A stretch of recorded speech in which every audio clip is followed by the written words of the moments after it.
मुळामध्ये मला हे मान्य नाही की एखाद्या तरुणाने अपघात केला तो तरुण अपघात करणारा जो आहे तो कुणाचा नातेवाईक आहे याचा शोध आधी घेतला जातो.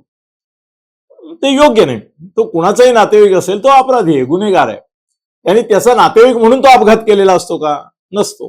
पण तरी देखील आपल्याकडे ती आता मीडियाने प्रथा पाडलेली आहे. त्याप्रमाणे दिलीप मोहिते पाटलांचा भाचा पुतण्या मयूर मोहिते यांनी अपघात केला काल रात्री. एक मेला, एक गंभीर आहे. पण परत कसं होतं बघा की काका म्हणून त्यांच्यावर ठपका आल्याबरोबर ते आले आणि त्यांनी वर्तमान आपल्या मीडिया समोर असं सांगितलं की त्यांनी धडक नाही दिली, त्याच्या गाडीला स्कूटरने धडक दिली. आता पोलीस तपासात सिद्ध होईल, पण जी गाडी दाखवत आहेत त्यात पुढून गाडी डॅमेज आहे, याचा अर्थ पुढून गाडीने स्कूटरला धक्का दिलेला दिसतो.